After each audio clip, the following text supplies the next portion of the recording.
We are going to divide x cubed plus 7x squared plus 7x minus 20 by x plus 4 using the area model on the left.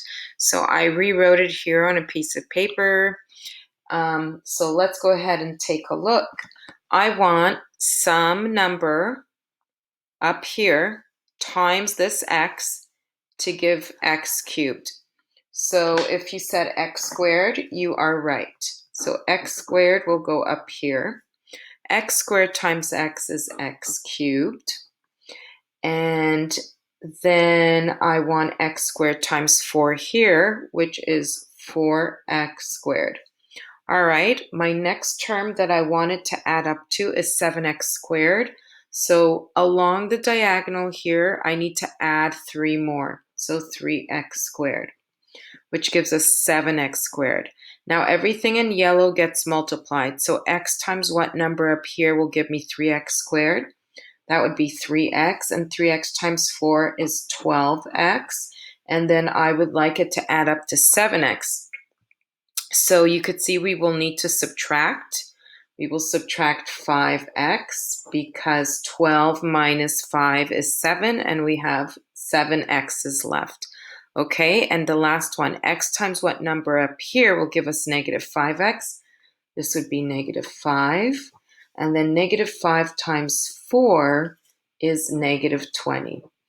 And negative 20 here matches with our last number here, which is negative 20. So our remainder is 0. Remainder 0. Okay, let's go ahead and write that down onto our slide. Now our answer right here is x squared plus 3x minus 5.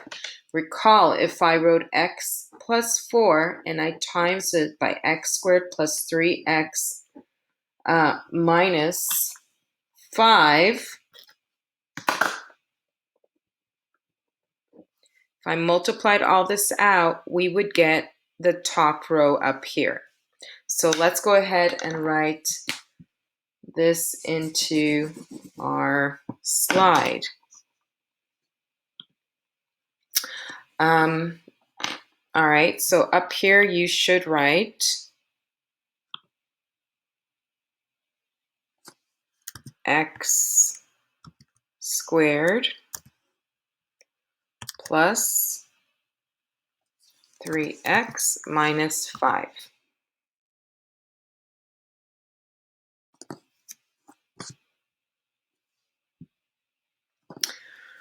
What is x to the 4 minus 2x cubed plus 3x minus 10x plus 8 divided by x minus 2? Create your own area model, and I have already created it ahead of time. So because we have degree 4, we will have 4 columns. So let's go ahead and multiply this out. I may have to do it on a piece of paper. My internet is kind of slow today. All right, so I copied it down. And we're going to, again, want to produce the bottom. So up here, this should be x cubed because x cubed times x is x to the 4. And then I will multiply x cubed by negative 2. That will give us negative 2x cubed, which we already have here. So that means we will add nothing to this number. So that will be 0. And the only way we could get 0 here is x times 0 up here. And 0 times negative 2 is also 0. And then we want our next term to add up to 3x squared. So this has to be a 3x squared. And therefore, x times what number up here is 3x squared? That would be 3x. And 3x times negative 2 is negative 6x. And then we want our next term to be negative 10x, so I'm going to add negative 4x. And then x times what number up here is negative 4x, that would be negative 4, and negative 4 times negative 2 is positive 8. So it looks like we have, again, a remainder 0, so since 8 matches with our last number constant, so it evenly divides. What is our answer?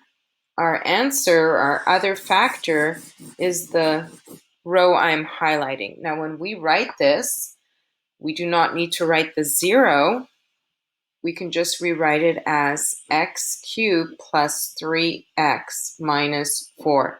So recall, if we will multiply it by our divisor, x minus 2, we will get the top row. So let's go ahead and put that into the slide.